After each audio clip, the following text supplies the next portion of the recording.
তুই দুনিয়াতে তোর মেয়ের হক নষ্ট করছস। আর করব না, আর করব না। মা, বাবা, এই দেখো আমার জব হয়ে গেছে। এখন থেকে বাবা তোমার আর কাজ করা লাগবে না। ভাইয়া, কি বলো? সত্যি তোমার জব হয়ে গেছে? এই, ওর জব হয়েছে তাতে তোর সমস্যা কি? যা এখান থেকে। আরে, তুমি মেয়েটার সাথে এমন ব্যবহার করো কেন? মা বাবা আমার সাথে এমন কেন করে? এমন ভাবে ব্যবহার করে মনে হয় আমি তাদের সৎ মেয়ে। মা, বাবা, মিলি কোথায়? আমরা তো খেতে বসলাম। ও কি খাবার খাবে না? না, মিলির পেটে মনে হয় ক্ষুধা নাই। ক্ষুধা থাকলে আসতো। তোরটা তুই খা। মা, আমি অফিসে যাই, ঠিক আছে? ঠিক আছে বাবা, সাবধানে যাস।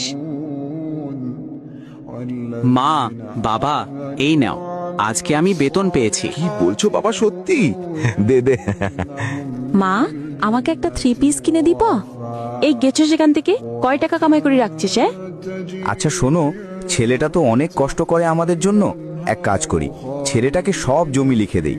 মেয়েটা তো পরের বাড়ি চলে যাবে, ওর লাগবে না। আচ্ছা, তাহলে কালকেই পাটোয়ারি সাহেবকে দেখো। পাটোয়ারি সাহেব, আপনাকে আসতে বলছি এই কারণে যে আমরা কখন মরে যাই তার তো ঠিক নেই, তাই আমাদের সম্পত্তিগুলো ছেলের নামে লিখে দেই।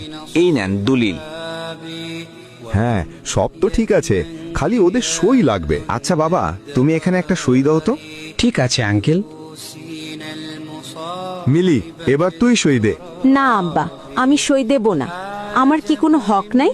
সব সম্পত্তি ভাই পাবে, আমি পাবো না? কি হলো ভাইয়া, তুমি চুপ কেন? বাবা এগুলো কি বলছে? সব তোমাকে দেবে, আমি কি পাবো না? বাবা তো ঠিকই বলছে। তুই মেয়ে মানুষ, সয় সম্পত্তি দিয়ে তুই কি করবি? এখানে সই দে। আব্বা, আমি আল্লাহর কাছে বিচার দিলাম, তোমরা আমাকে ঠকিয়েছো। তো বাবা, তুমি যে আমার মেয়েকে বিয়ে করবে, তুমি কি করো? আঙ্কেল, আমি একটি মসজিদের ইমাম, মসজিদে নামাজ পড়াই। সামান্য ইমাম, আর আইসো আমার মেয়েকে বিয়ে করতে? এক্ষুনি বেরিয়ে যাও।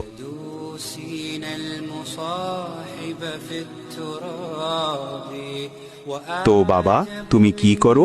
আঙ্কেল, আমি সরকারি চাকরি করি। আচ্ছা বিহাইন, বিহা কনফার্ম। ভুলে এখনই বিহাইন বলে ফেলছি। আচ্ছা, তো আগামী সপ্তাহে বিয়ে? আচ্ছা ঠিক আছে ভাইজান। কিউ কাকা, শুনলাম আপনি নাকি আপনার মেয়েকে মেয়ের হক দেননি, এখন বলে সরকারি চেয়ে বিয়ে দিছেন। যে বাবা মা এক সন্তানকে সম্পদ বেশি দেয় এবং অন্য সন্তানকে সম্পদ কম দেয়, অথবা মেয়ের হক মেরে দিয়ে ছেলেকে দেয়, অথবা ছেলের হক মেরে মেয়েকে দিয়ে দেয়, এমন বাবা মা দুনিয়ার জমিনেও ভালো থাকতে পারে না, পরকালে ভালো থাকার তো কোনো প্রশ্নই আসে না। বাবা, আমি খুব অসুস্থ, আমায় ডাক্তার দেখা। ধুর বাল, আমি পারবো না, মোরুগা, তাতে আমার কি?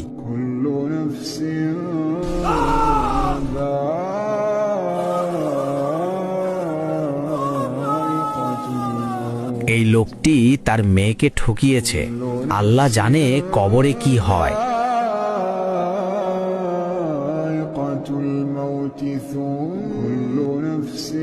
তুই দুনিয়াতে তোর মেয়ের হক নষ্ট করছস। তোর কোনো হিসাব নেই, তোর জায়গা শুধু জাহান্নামে। আর করব না, আর করব না। কিরে মিলি, তোর বাবা মারা গেছে কয়েক মাস হয়েছে। তোর বাবার বাড়ির সম্পত্তি কি তোর ভাই ভোগ করবো নাকি? কেন? তুমি আমার বাবার বাড়ির সম্পত্তি দিয়ে কি করবা? হ্যাঁ, এত লোভ থাকা ভালো না। তুই যদি তোর বাবার বাড়ির হক না আনস, তাইলে আমি তোকে তালাক দিব। চাই দেখি কত পারো, দাও তালাক, দাও। তুই দেখতে চাস? আচ্ছা, 1 তালাক, 2 তালাক, 3 তালাক।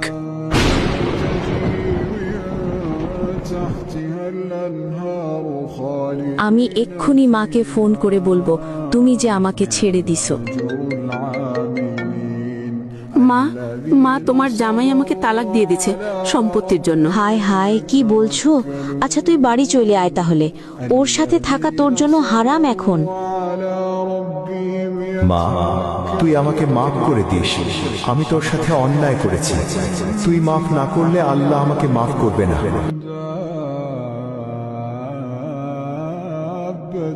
মা, আমি স্বপ্ন দেখছি, বাবা আমার কাছে মাফ চাইছে। আচ্ছা মা, তুই তোর বাবাকে মাফ করে দে, নয়তো আল্লাহ তোর বাবাকে মাফ করবে না। হে আল্লাহ, আপনি আমার বাবাকে মাফ করে দেন।